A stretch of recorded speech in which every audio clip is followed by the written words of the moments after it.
Nous vous invitons à vous abonner si ce n'est pas encore fait, à activer la cloche pour être au courant de nos prochaines vidéos, à nous suivre sur nos réseaux Facebook et Instagram adventiste.mq. Bon visionnage et prenez soin de vous.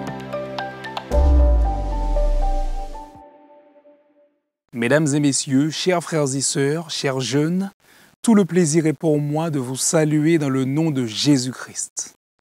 J'aimerais tout d'abord considérer avec vous ces deux questions.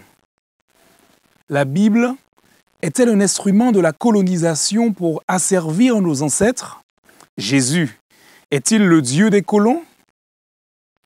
La Bible est de plus en plus contestée aux Antilles et aussi en Afrique d'ailleurs. Dans l'esprit de beaucoup, il s'agirait d'un outil au service de la colonisation et de l'asservissement du peuple noir. Et il y a d'ailleurs une célèbre citation de l'ancien président kényan, Jomo Kenyatta, qui dit ceci: « Lorsque les Blancs sont venus en Afrique, nous avions les terres et ils avaient la Bible. Ils nous ont appris à prier les yeux fermés. Lorsque nous les avons ouverts, ils avaient la terre et nous la Bible. » Cette citation présente la Bible comme une arme redoutable au service d'une race au détriment d'une autre. En Martinique, chez nous, beaucoup partagent ce sentiment. D'ailleurs, lorsqu'on est sur la route, on peut constater des tags ou toutes sortes d'inscriptions avec des revendications, mais on y voit aussi des discours antichrétiens. Par exemple, sur une route au centre de la Martinique, on peut voir inscrit ceci: « Jésus-Christ, le Dieu des colons ». Effectivement, beaucoup n'oublient pas que la religion chrétienne a été imposée à nos ancêtres par leurs oppresseurs, les maîtres des plantations sucrières. Mais on pourrait se poser cette question: peut-on recevoir de bonnes choses des mauvaises personnes? Peut-on recevoir de bonnes choses des mauvaises personnes?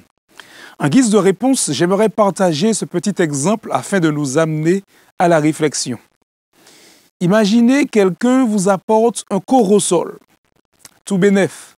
C'est un fruit riche en vitamine C, en fibres, en fer, en minéraux. Il a également des propriétés anti-cancer, des propriétés antimicrobiennes. Excellent, n'est-ce pas? Le fruit en lui-même a de multiples vertus pour le bien-être de l'être humain.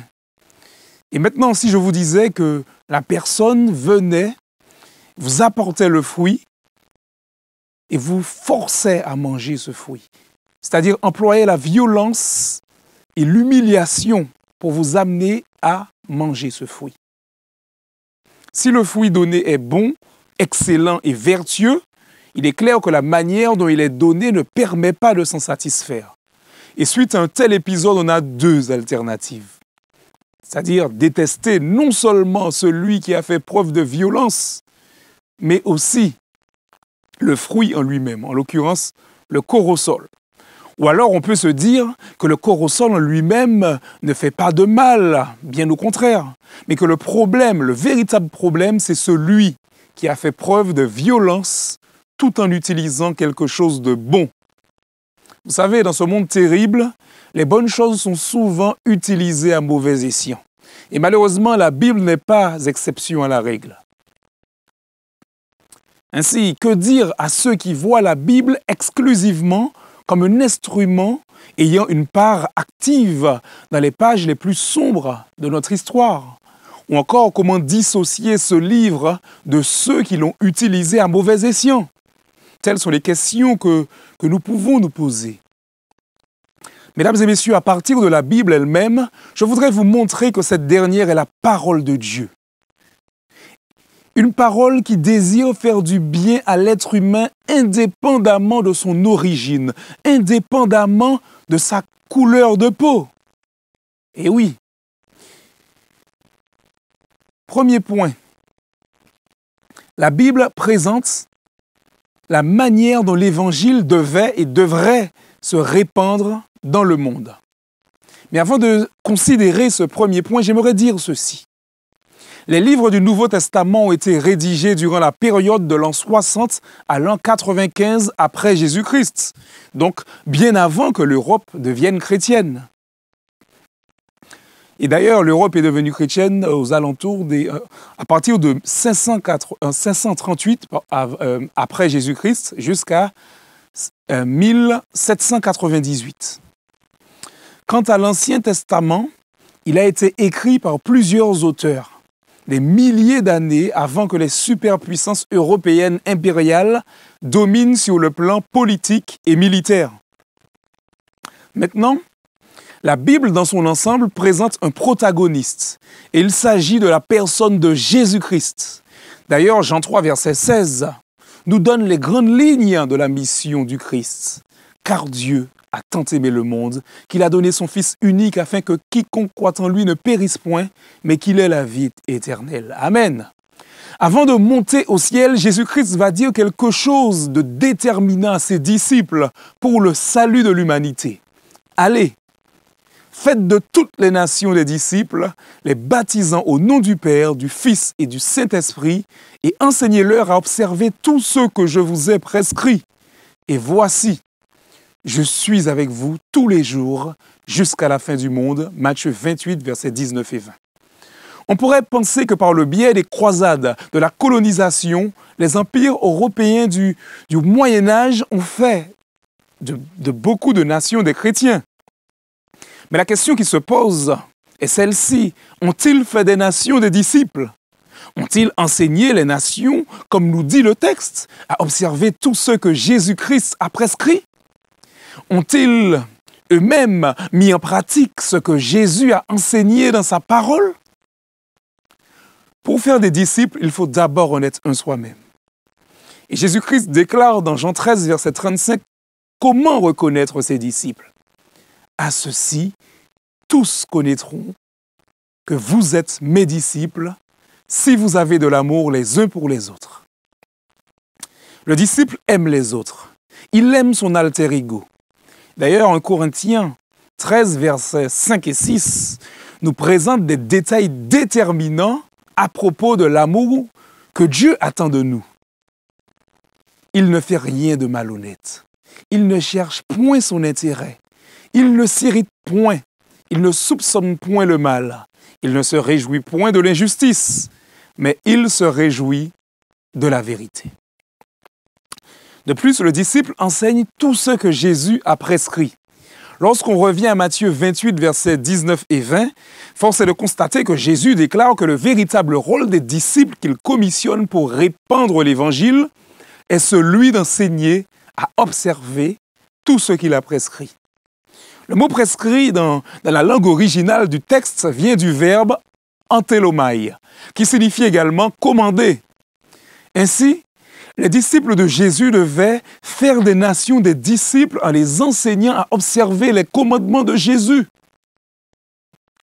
Nous comprenons donc que le christianisme dominant du Moyen-Âge, c'est-à-dire celui principalement qui a fonctionné sous l'impulsion de l'Église catholique romaine du Moyen-Âge, ne représentait pas du tout le Jésus de la Bible, mais c'était plutôt un pouvoir politico-religieux. Et vous comprenez que la Bible n'était pas au centre. La Bible n'était pas l'autorité. Et lorsque le pouvoir des hommes ainsi que la tradition se place au-dessus de la Bible, ce n'est plus Dieu qui est au contrôle, mais l'ennemi de nos âmes. Le véritable christianisme ne se trouve pas dans l'autorité d'un homme, qu'il soit prêtre, pape ou pasteur, mais se trouve plutôt dans la parole de Dieu. Vous comprendrez donc que le véritable christianisme n'a jamais colonisé. Il n'a jamais persécuté, parce qu'il est basé sur la parole de Dieu, sur les commandements de l'Éternel, sur la Bible. Amen. Une conversion par la contrainte n'en est pas une. Une conversion par la contrainte n'en est pas une véritable. Heureusement, Dieu sait changer les circonstances, détourner le mal en bien. Donc les croisades du Moyen-Âge ont donc donné l'accès à la Bible, ou du moins favorisé l'accès à la Bible, et ainsi, beaucoup ont pu faire l'expérience du véritable Dieu. Mais la réalité première est qu'une conversion par la contrainte n'en est pas une. Et ce, quand bien même j'aurais la bonne Bible en ma possession. Les pseudo-conversions massives des peuples, plutôt que les individus adultes, ont également contribué à fragiliser la spiritualité de l'ensemble de ceux qu'on contraignait à devenir chrétiens. La véritable conversion, c'est-à-dire celle dont il est fait mention dans la Bible, suppose d'abord la repentance, puis un changement dans sa manière de penser, dans sa manière de vivre, confirmé par le baptême par immersion. Mais nous pouvons d'ores et déjà déclarer que la conversion au christianisme des peuples barbares entre 538 et 1798 n'était pas une véritable conversion, tout comme celle de nos ancêtres mis en esclavage. Après, par la suite, certains ont bien sûr eu la joie de voir le Dieu de la Bible tel qu'il est vraiment, Dieu merci. Mesdames et messieurs, le christianisme est arrivé à nos ancêtres par de mauvaises motivations, sur de mauvais fondements, c'est vrai. On ne peut pas le nier, on ne peut pas l'occulter. D'ailleurs, si vous suivez la religion telle que vos ancêtres l'ont reçue, effectivement, vous êtes dans l'erreur et esclave de celle-ci. Recevoir la religion telle que nos ancêtres l'ont reçue, c'est le fait de suivre une religion, de suivre un dirigeant par tradition, ou alors parce que ça a toujours été comme ça. C'est qu'on ça moyen, c'est ça m'en connaître. Et c'est le fait de ne pas faire la démarche personnelle d'étudier la Bible, d'aller à la rencontre du Dieu qui se révèle dans sa parole. Lorsqu'on fait cette démarche, on se rend compte que le problème n'a jamais été le livre, mais c'était l'action des hommes qui se sont dits chrétiens, mais qui ne se sont jamais laissés transformer justement par ce même livre. Parce que personne ne peut nous aimer plus que Jésus. Personne ne peut changer notre vie comme Jésus peut le faire. Si on fait l'expérience du contenu de cette Bible, de la puissance de Jésus-Christ proclamée dans cette parole, on ne vit pas à travers la culture de l'autre. Mais on vit par la foi en celui qui un jour viendra mettre un terme au règne du péché, de la méchanceté, de l'injustice, de celui qui viendra également mettre un point final aux inégalités, au racisme, à la souffrance, à la maladie et à la mort. Je dis Amen à cela. Le Jésus-Christ que je connais n'a converti personne par la contrainte. Le Jésus que je connais n'est pas l'auteur de la colonisation, parce que c'est le sauveur de toute race, de tout peuple. C'est le Dieu de toute nation. La Bible, troisième et dernier point, s'adresse à toutes les cultures et à tous les peuples. La Bible n'appartient pas à un peuple ou à une culture, mais c'est la parole inspirée de Dieu pour sauver l'humanité. Une parole que je vous encourage à lire et à méditer et à imprégner dans vos vies. Le chapitre 8 du livre des Actes nous parle de cet eunuque éthiopien qui, on ne sait véritablement par quel moyen, a eu contact avec la parole de Dieu. Et cet homme est tombé sur un passage messianique d'Ésaïe qui parlait du sacrifice de Jésus. On trouve cela dans Acte 8, verset 29-31. Acte 8, verset 36 nous dit qu'après avoir lu et compris la parole de Dieu, l'homme africain a dit « Qu'est-ce qui empêche que je sois baptisé ?» Et Philippe répondit « Si tu crois de tout ton cœur, cela est possible. » La décision vient de celui qui reçoit la parole de Dieu et qui reçoit Jésus-Christ. Deuxième constat qu'on peut faire de ce passage, le Saint-Esprit n'a pas de couleur de peau, il n'a pas de race. Il est divin et il touche les cœurs des humains disposés à recevoir la parole de vérité. Indépendamment de la culture, de la couleur de peau, de l'origine, de la nationalité, la parole de Dieu s'adresse à chacun. Ce n'est pas le livre d'une nation, ce n'est pas le livre d'une élite, mais c'est un message adressé à tous ceux qui sont positifs au virus du péché, par leur nature, par leurs actions, par leurs inactions des fois. l'homme éthiopien a expérimenté le salut. Et je souhaiterais terminer notre échange avec ce passage, tiré d'Apocalypse 14, versets 6 et 7.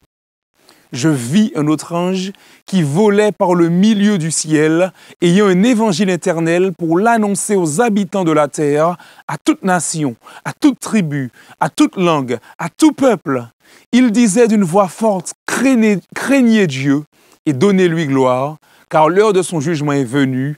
Adorez celui qui a fait le ciel, la terre et la mer et les sources d'eau.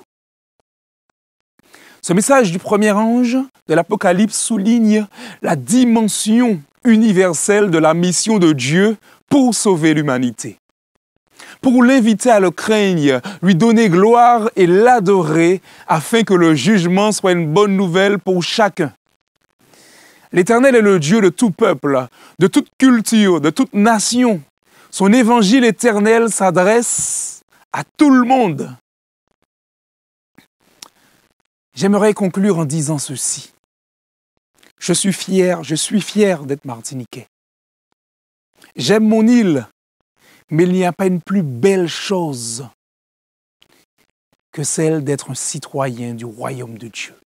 D'être un ambassadeur de celui qui m'a aimé le premier, à savoir Jésus-Christ. Et il revient bientôt. Je t'invite à l'accepter dans ton cœur, à l'accepter dans ta vie. Détourne-toi du péché. Ne passe pas à côté des opportunités que Dieu t'accorde. Que le Seigneur te bénisse et que tu puisses faire l'expérience de sa parole dans ta vie. Que tu puisses inscrire ces paroles dans ton cœur, les intégrer dans ton quotidien. Car dans la parole du Seigneur, il y a de la puissance. Dans la parole du Seigneur, il y a tous les nutriments spirituels nécessaires pour nous aider à réussir, à obtenir la victoire, afin de voir Jésus face à face lorsqu'il reviendra. Soyez bénis et je vous souhaite une bonne semaine. Nous vous invitons à vous abonner si ce n'est pas encore fait, à activer la cloche pour être au courant de nos prochaines vidéos, à nous suivre sur nos réseaux Facebook et Instagram adventiste.mq. Bon visionnage et prenez soin de vous.